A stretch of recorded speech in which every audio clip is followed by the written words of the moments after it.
সুপ্রিয় সুধী, radiant care চেতনায় নজরুল অনুষ্ঠানে আপনাদের সকলকে স্বাগত জানাই। আমাদের জাতীয় কবির যে চিন্তা, আমাদের মননকে সমৃদ্ধ করা, আমাদের জাতিকে বিশ্বের বুকে পরিচিত করিয়ে দেওয়া, মাতৃভাষার মাধ্যমে, আমাদের বিজ্ঞান চর্চার মাধ্যমে, আমাদের ইতিহাস এবং রাজনৈতিক চর্চার মাধ্যমে কিন্তু আমরা আজও পর্যন্ত বিশ্বের বুকে আমাদের সেই চিন্তাকে, চেতনাকে আজও উপস্থাপিত করতে পারিনি সেইভাবে। আমাদের মাতৃভাষাকে আন্তর্জাতিকভাবে প্রতিষ্ঠার জন্যে যে কাজগুলো করা দরকার, যে সংস্কারগুলো করা দরকার, সেগুলো এখন আমরা করতে পারিনি। আমরা বলি সবই করব, আমরা স্বপ্ন দেখি সব কিছু করবার, কিন্তু হয় না। কোথাও যেন বেঁধে থাকে, কোথাও যেন এক অসীম বাধা এসে আমাদের গতিরোধ করে দেয়। এখন সময় এসছে 21 শতক, একটা প্রযুক্তির যুগ, বিজ্ঞানের যুগ। সেই সময় দাঁড়িয়ে আমরা নজরুলের যে বিজ্ঞান চেতনা, নজরুলের যে চিন্তা, ভাষা চিন্তা, সেগুলো নিয়ে আমরা কিভাবে অগ্রসর হব, বিশ্বের বুকে তার চিন্তাকে কিভাবে উপস্থাপন করব, আন্তর্জাতিকভাবে কিভাবে তাকে আমরা তুলে ধরবো, সেই বিষয়গুলো এখন খুব জরুরি হয়ে দেখা দিয়েছে। আমরা সেই বিষয়গুলো নিয়ে কথা বলবো। আজকে যারা অতিথি তাদের সঙ্গে পরিচয় করে দিচ্ছি। আমাদের সঙ্গে আছেন আন্তর্জাতিক মাতৃভাষা ইনস্টিটিউটের সম্মানিত মহাপরিচালক, দেশের বিশিষ্ট লেখক, গবেষক, ঢাকা বিশ্ববিদ্যালয়ের সম্মানিত প্রফেসর ডক্টর মোহাম্মদ আসাদুজ্জামান। আমাদের সঙ্গে আছেন দেশের বিশিষ্ট সঙ্গীত শিল্পী তাপসী রায়। যারা আজকে আমাদের সঙ্গে বাজাবেন আছেন কিবোর্ডের সজীব এবং তবলায় অপূর্ব। আমরা সবাই মিলে অনুষ্ঠানটিকে আনন্দময় করতে চাই। প্রথমে যাব ডক্টর মোহাম্মদ আসাদুজ্জামানের কাছে। আপনি আন্তর্জাতিক মাতৃভাষা ইনস্টিটিউটের মহাপরিচালক, অনেক কাজ আপনার সামনে। আমাদের মাতৃভাষাকে বিশ্বের বুকে সগৌরবে প্রতিষ্ঠা দেয়া এবং আমাদের ভাষার যে সৌকর্য, ভাষার যে কারুকৃত্তি, ভাষার যে নন্দন, সেটিকে প্রতিষ্ঠা দেয়া এবং এর সঙ্গে যারা যুক্ত, রবীন্দ্রনাথ, নজরুল, জসিমউদ্দিন, জীবনানন্দ দাশ, আমাদের দেশের প্রখ্যাত সব কবিরা, শামসুর রহমান, আল মাহমুদ, এরা যেভাবে ভাষাকে নির্মাণ করেছেন, সেই ভাষার চেতনাকে পৌঁছে দেয়া, আমাদের বাংলা ভাষার যে শক্তি, সেটাকে আন্তর্জাতিকভাবে উপস্থাপন করা, এই সাথে আমাদের রাজনৈতিক সংস্কৃতিকেও তুলে ধরা, এটা একটা দুরূহ কাজ, খুব গবেষণার কাজ। কাজটা আপনি কতটা সামনে নিয়ে, স্বপ্ন নিয়ে এগোতে পারছেন বলে মনে করেন? যথার্থই প্রশ্ন যে আমাদের বাঙালি জাতিসত্তার সাথে যাদের কথা বললেন তারা প্রত্যেকেই সংশ্লিষ্ট, এবং আমরা 52 পেয়েছি ভাষা আন্দোলন, সেই ভাষা আন্দোলন থেকে 71 স্বাধীনতা পেয়েছি আমরা। তারপরে কিন্তু আমাদের যে মুক্তি, সেটা কিন্তু আসেনি, যে কারণে আমাদের এই জুলাই বিপ্লব হয়েছে। জুলাই বিপ্লবে 2000-এর বেশি তাজা প্রাণ ঝরে গেছে। সেই বিদেহী আত্মার মাগফিরাত কামনা করছি। একই সাথে প্রায় 50,000-এর মতো পঙ্গুত্ব বরণ করেছেন। কারো চোখ নেই, কারো পা নেই, একেবারেই দুর্বিষহ জীবন যাপন তারা করছেন। এবং গত 17 বছর এইভাবেই নির্যাতিত হয়েছে বহু মানুষ। আমি সবার প্রতি শ্রদ্ধা জানাই। তারা আমাদের মাঝে ভালোভাবে ফিরে আসুন, সুস্থ হয়ে উঠুন।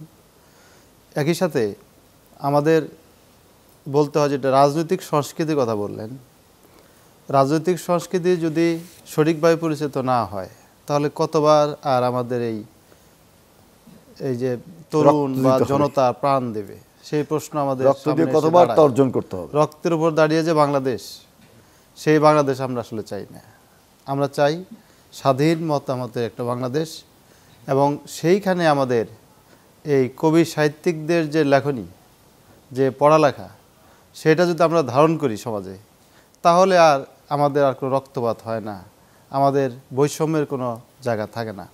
নিপীড়ন, নিষ্পেষিত, ভোটবিহীন ক্ষমতায় থাকা, এই যে একটা অপসংস্কৃতি, সেই সংস্কৃতি থেকে আমরা বের হতে পারব।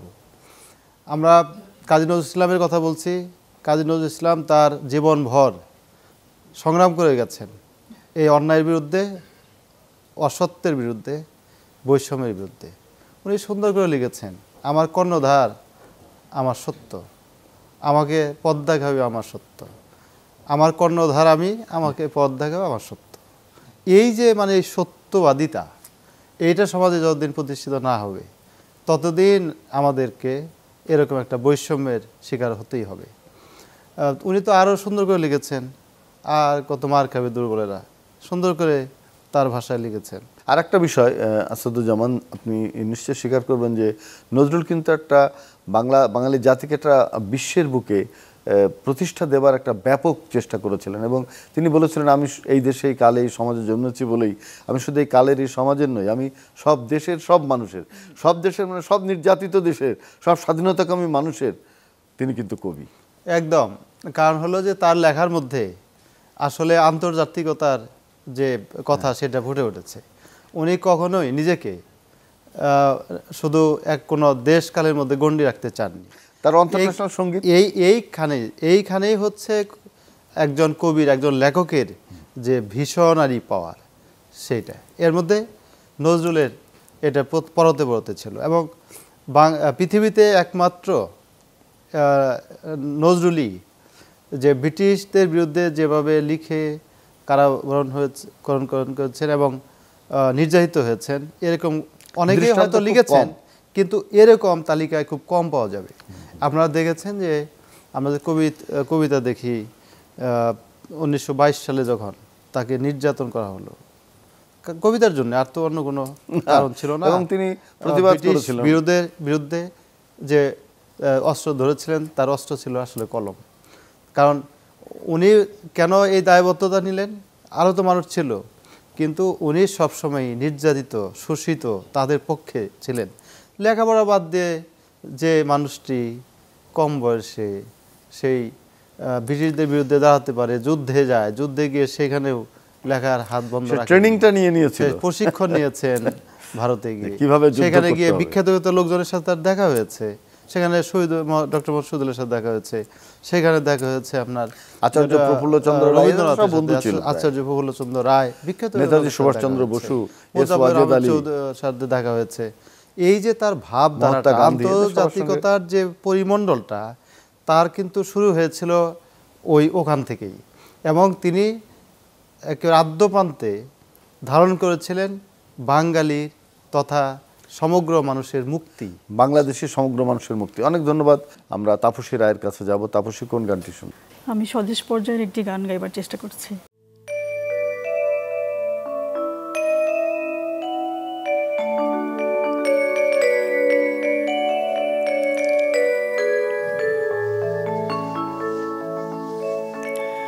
স্বদেশ আমার জানি না তোমার, শুধিব মা কবে রে, দিনের পরে মা দিন চলে যায়, এলো না সে শুভ দিন। স্বদেশ আমার জানি না তোমার, শুধিব মা কবে রে, দিনের পরে মা দিন চলে যায়, এলো না সে শুভ দিন। স্বদেশ আমার জানি না তোমার।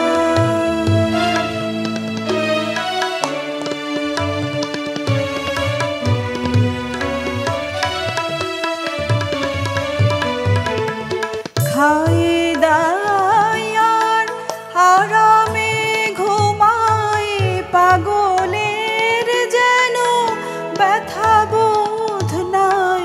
খায়ে দায়ার আরামে ঘুমায়, পাগলের যেন ব্যথা বোধ নাই। ললাটলি খন বলিয়া এড়ায়, ভীরতা শক্তিহীন।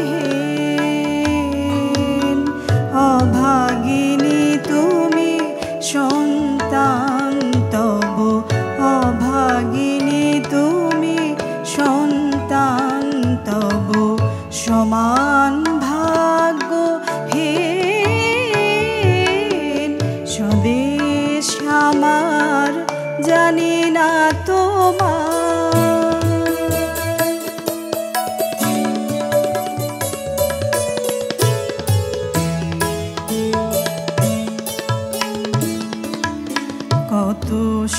শতাব্দী করেছি মা পার, মানুষের করে ঘৃণা। জানে না মুক্তি পাব না তাহার প্রায়শ্চিত্ত বিনা। কত শতাব্দী করেছি মা পার, মানুষের করে ঘৃণা। জানে না মুক্তি পাব না তাহার প্রায়শ্চিত্ত বিনা। ক্ষুদ্র ম্লেচ্ছ কাঙাল ভাবিয়া রেখেছি যাদের চরণে দাবিয়া। ক্ষুদ্র ম্লেচ্ছ কাঙাল ভাবিয়া রেখেছি যাদের চরণে দাবিয়া। তাদের চরণ ধুলি মাখি যদি আসিবে সে শুভ দিন। নূতন আলোকে জাগিবে পুলকে, নূতন আলোকে জাগিবে পুলকে। জননী ব্যথা মোলে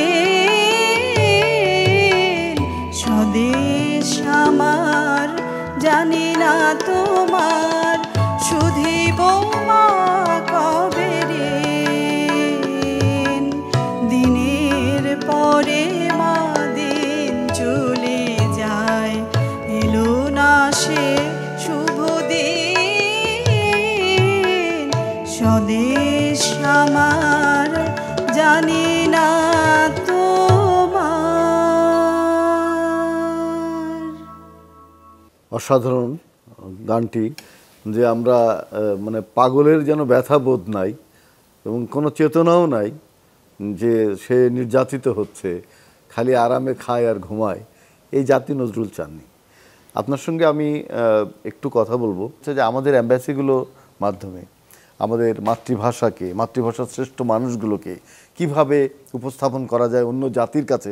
আমরা যে একটা বড় জাতি, শ্রেষ্ঠ জাতি, সেটা কিভাবে আমরা যাবো? আমাদের অ্যাম্বাসিগুলো যদি কাজ না করে, সেখানে তারা অর্থনৈতিক ক্ষেত্রে কাজ করবে, আমাদের সাহিত্য এবং আমাদের সংস্কৃতি নিয়ে কাজ করবে।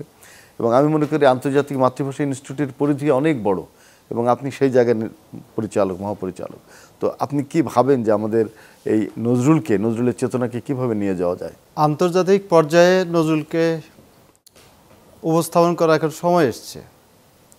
কারণটা হলো যে দেখুন, 1913 সালে গীতাঞ্জলি কাব্যের জন্য রবীন্দ্রনাথ যে সাহিত্য পুরস্কার পেলেন, নোবেল পেলেন, সেটা একমাত্র সম্ভব হয়েছিল ইংরেজিতে অনুবাদ হয়েছিল বলে। নজরুলের এরকম আমি মনে করি অনেক কাজ আছে যে কাজগুলো আন্তর্জাতিক পরিমণ্ডল অনেকটাই জানেন না। জানলে হয়তো এতদিনে কাজী নজরুল ইসলাম নোবেল পুরস্কার পেতে পারতেন। কাজেই আমার আন্তর্জাতিক মাতৃভাষা ইনস্টিটিউটে আমার এখানে একটা দায়বদ্ধতা আছে। আমরা তো শুধু আমাদের দেশের ভাষা নিয়ে কাজ করি না, আমাদের সমস্ত পৃথিবীর ভাষা এবং সংস্কৃতি নিয়ে আমরা কাজ করি।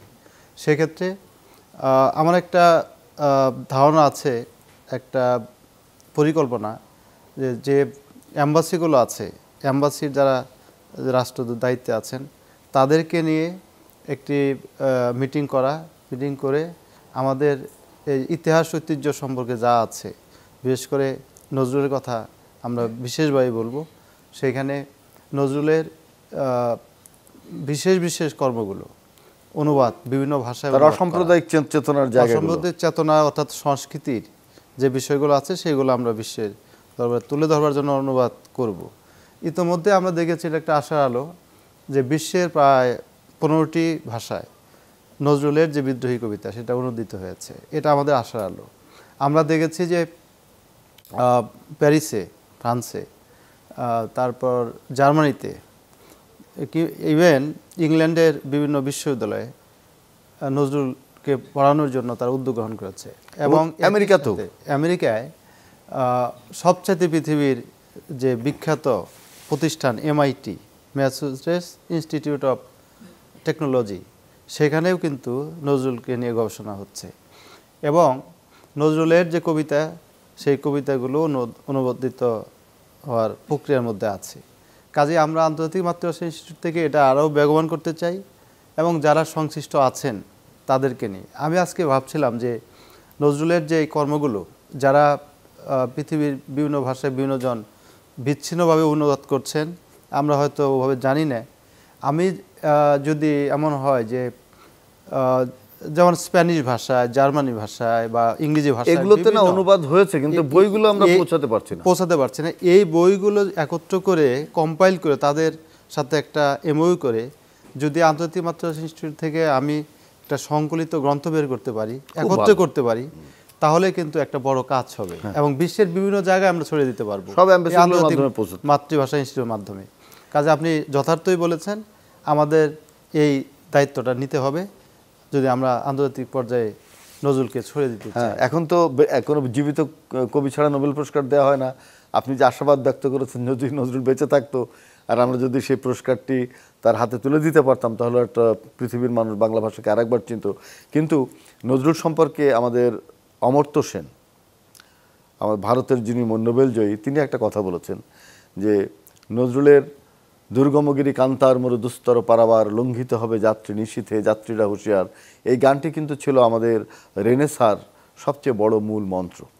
এবং তার আরেকটি গান যেটা আন্তর্জাতিক সঙ্গীত আমরা বলি, জাগো অনশন বন্ধু ওঠরে যত, জগতের লাঞ্ছিত ভাগ্য হত জাগো, এই গানটিও কিন্তু আন্তর্জাতিক।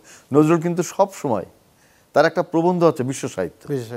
সুতরাং আমরা নজরুলকে শুধুমাত্র আমাদের এই চৌহদ্দির মধ্যে বিবেচনা না করে যদি আন্তর্জাতিকভাবে, যেটা আপনি করতে চান, যে স্বপ্ন দেখেন, সেইভাবে যদি নজরুলকে উপস্থাপন করতে পারি। নজরুলকে সামগ্রিক দৃষ্টিকোণ থেকে দেখতে হবে। বিশেষ করে নজরুলের যে প্রবন্ধগুলো আছে, সেই প্রবন্ধগুলো কিন্তু প্রত্যেকটা জনমানুষের কথা বলে। সেখানে গান তো কোনো সন্দেহ নেই যে বিশ্বের অনেক বড় বড় লেখক যাদেরকে বলি, তাদের সামনে এই গান অনেক আর উঁচুতে গেছে। ওনার উপন্যাস আছে, ছবি, সিনেমা, নাটক আছে। এই সামগ্রিক নজরুলকে কিন্তু আমরা এখন উপস্থাপন করতে পারিনি। কাজে নজরুল শুধু যে আমাদের লেখক তা না, কয়েকটা বিষয় নজরুলের সাথে সংশ্লিষ্ট। সেটা হচ্ছে আমাদের এই যে ব্রিটিশ বিরোধী আন্দোলনের প্রথম নায়ক ছিলেন তিনি। আমাদের যত এই বৈষম্য সমাজের কথা বলছি আমরা, সব ক্ষেত্রে নজরুলের উপস্থিতি আছে। আমরা বাঙালি সমাজে যদি বলি, মুসলমানদের সবচাইতে বড় সংস্কৃতি উদযাপন করিল ঈদ।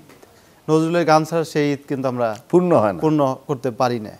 কাজেই প্রতিটি ক্ষেত্রে নজরুলের যে অবদান, সেটা আমাদের তুলে ধরতে হবে। সঙ্গীত ছাড়া তো আমাদের সনাতন ধর্মের পূজা হয় না। তো এই যে বিষয়গুলো, সে প্রত্যেকটা বিষয়ে আসলে গুরুত্ববহ। যে কারণে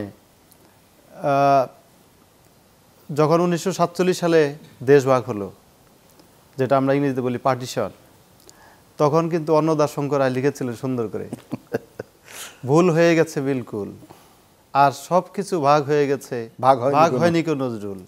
এই ভুলটুকু বেঁচে থাক, বাঙালির বলে একজন আছে, দুর্গতি তার ঘুচে যাক। কি অসাধারণ কথা! নজরুলকে ভাগ করা যায় না, নজরুলকে ভাগ করা যায় না। এবং আমরা যারা বাংলাদেশি বাঙালি, তাদের কিন্তু দুঃখের কোনো কারণ নেই, যেহেতু নজরুল আমাদের আছে। অসাধারণ বলেছেন আপনি। আমরা তাপসী রায়ের কাছে যাই, কোন গানটি শুনবো? আধুনিক পর্যায়ের একটি গান গাইবার চেষ্টা করছি।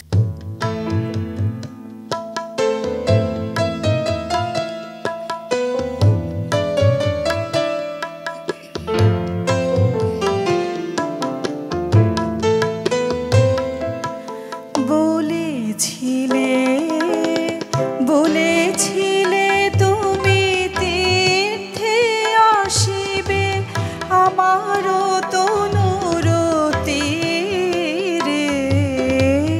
বলেছিলে তুমি আসিলে না, হায় তুমি আসিলে না। আষাঢ় সূর্য ডুবিল, ডুবিল সাগর নীরে।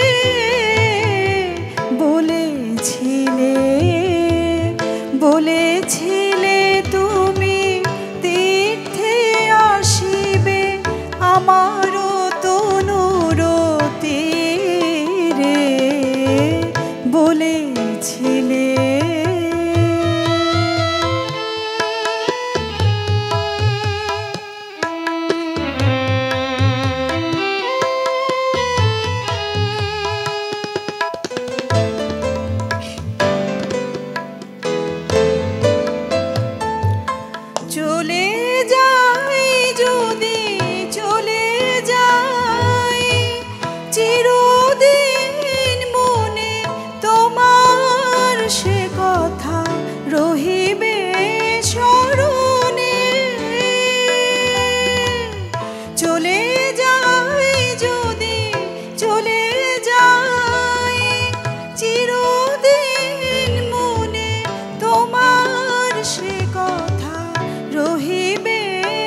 সোনারও লাগে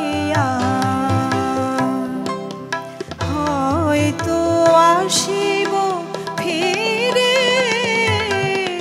বলেছিলে বলেছিলে তুমি তীর্থে আসিবে আমারও তনুর তীরে বলেছিলে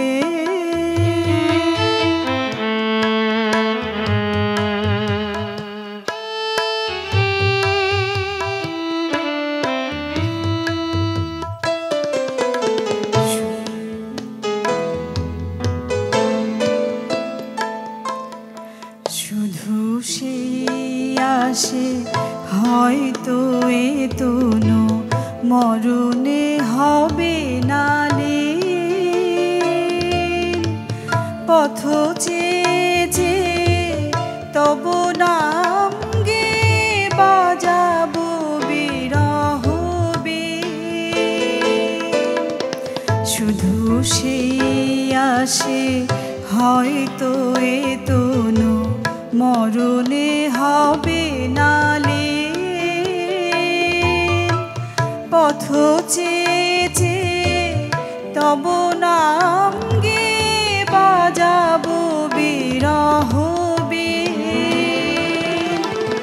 হ্যারো গো আমার যাবার সময় হলো তোমার সে কথা মিথ্যা হবে না বলো কোন শুভক্ষণে নিমেষের তরে জড়াবে কণ্ঠ তীরে বলেছিলে তুমি তীর্থে আসিবে আমারও তনুর তীরে বলেছিলে তুমি আসিলে না হায় তুমি আসিলে না আশার সূর্য ডুবিল সাগর নীরে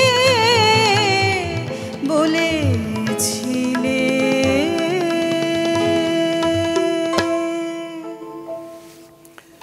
নজরুলের আধুনিক গানগুলো এত অসাধারণ এবং আমরা মনে হয় যে এখনকার কোনো গীতিকার লিখছে এবং সুর আমরা শুনছি নজরুল যে কত প্রাসঙ্গিক আমাদের জাতীয় জীবনে সেটা আমরা বুঝতে পারি আমরা একদম শেষে চলে এসেছি তো আমি আসাদুজ্জামান সাহেবের কাছে একটু জানতে চাই যে আন্তর্জাতিক মাতৃভাষা ইনস্টিটিউট নিয়ে আপনার স্বপ্ন কি এক কথায় যদি বলেন আন্তর্জাতিক মাতৃভাষা ইনস্টিটিউট আন্তর্জাতিক হয়ে উঠুক এটা হচ্ছে প্রথম স্বপ্ন আমার তার জন্যে যে সমস্ত কাজ করা দরকার বিশ্বের বিপন্ন যে ভাষা আছে সেই ভাষা এবং সংস্কৃতিকে রক্ষা করা আমরা জানি যে ৭,০০০-এর বেশি ভাষা আছে পৃথিবীতে আর বাংলাদেশে আছে ৪১টি ভাষা বাংলাদেশে ৪১টি ভাষার মধ্যে ১৪টি ভাষা বিপন্ন অবস্থায় অর্থাৎ আগামী কয়েক বছরের মধ্যে হারিয়ে যাবে এই ভাষা সংস্কৃতি নিয়ে কাজ করা এবং আমাদের যে সাহিত্য সংস্কৃতি সেটা বিশ্বের দরবারে পৌঁছে দেওয়া এটাই হচ্ছে আমার প্রথম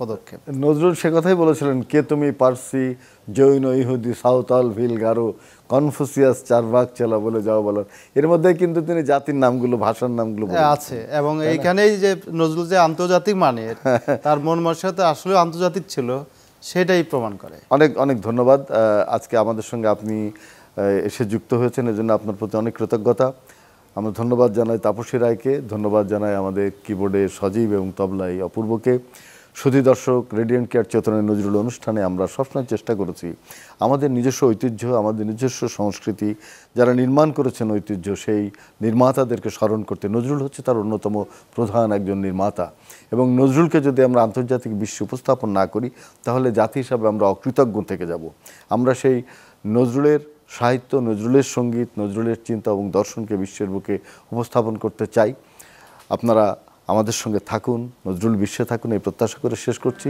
সবাই ভালো থাকবেন সুস্থ থাকবেন